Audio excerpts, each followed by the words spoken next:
आज ब्रजेश पाठक ने press conference करके कहा कि जो आ रहे हैं अगर वो दागी हैं तो कानून उन पे अपना काम करेगा। साथ ही उन्होंने कहा कि हम तीनों सीटें उत्तर प्रदेश में जीत रहे हैं। कई दावे किए। उन्होंने कहा कि यहाँ पर विकास तभी हो सकता है जब यहाँ का विधायक चुन के सरकार में जाए। यहाँ उद्योग नगरी के नाम से रामपुर जाना जाएगा। अभी तक रामपुर क्राइम के नाम से जाना जाता था, अपराध के नाम से जाना जाता था, लेकिन अब रामपुर उद्योग के नाम से जाना जाएगा। यहाँ वायलिन के नाम से जाना जाएगा, संगीत के नाम से जाना जाएगा। आइए सुनते हैं क्या कहा ब्रजेश पाठक जी ने। कि मैनपुरी हम प्रचंड बहुमत से आज जीत रहे हैं।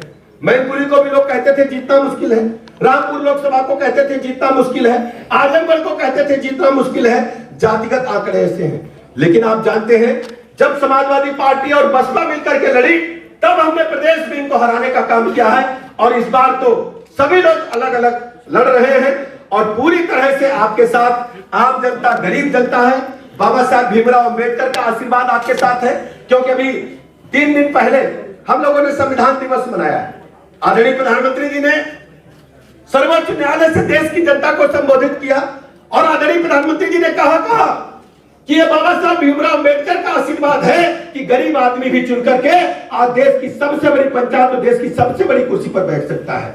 इसलिए मेरे मित्रों, हम सब इकट्ठा होकर के बाबा साहब भीमराव अम्बेडकर जी के आशीर्वाद लेकर के, आदरणीय प्रधानमंत्री नरेंद्र मोदी जी की जन कल्याण कार्यक्रमों को लेकर के और आदरणीय मुख्यमंत्री जी के लाइन ऑर्डर को लेकर के जन जन तक जाएंगे। रामपुर को संगीत में वायलिन वाला जिला बना करके उद्योग के मामले में देश में नंबर 1 पर लाने के लिए काम करेंगे। इन्हीं लफ्जों के साथ आप सबका बहुत बहुत आभार प्रकट करता हूं। धन्यवाद। रामपुर विधानसभा उपचुनाव में भारतीय जनता पार्टी के प्रत्याशी भाई आकाश सक्सेना प्रचंड बहुमत से जीत रहे हैं। यहाँ आने के बाद मैं देख रहा हूँ अपनी आंखों से सभी जाति धर्म संप्रदाय के लोग दलगत भावना से ऊपर उठकर इस बार रामपुर में वास्तव में उद्योग जगत को मजबूत करने के लिए, रामपुर की छवि बदलने के लिए भारतीय जनता पार्टी के कमल को खिलाने का काम कर रहे हैं और इसमें सर्व समाज का सहयोग प्राप्त है, आशीर्वाद प्राप्त है। सर, जिस तरीके से शिवपाल यादव का अब जो जांच खुली है उस पर क्या कहना चाहेंगे? देखिए, ये जांच लंबे अरसे से चलती रहती है और इससे भारतीय जनता पार्टी का कोई लेना देना नहीं, सरकार के अधिकारी आपको बताएंगे। सर, ऐसा तो नहीं कि दोनों चचा भतीजे? ये तो आप देखो, मुझे तो लगता है हम लोग शुचिता के साथ सर्व समाज के हित में, गरीबों के हित में, कल्याणकारी कार्यक्रमों के जरिए आदरणीय प्रधानमंत्री जी का आशीर्वाद लेकर के, योगी जी का आशीर्वाद लेकर के आपके बीच में हैं।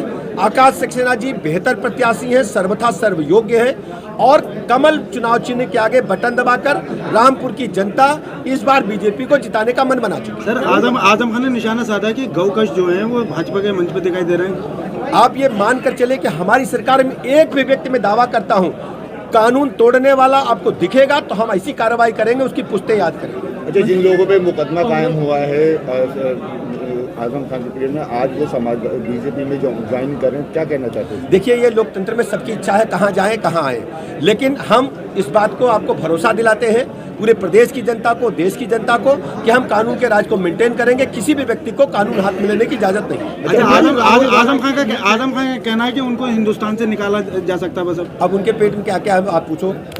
हम तो सबको चाहते हैं परिवार की तरह। जो कांग्रेस के राष्ट्रीय अध्यक्ष मल्लिकार्जुन खड़गे जी, उन्होंने मोदी जी की तुलना रावण से की है।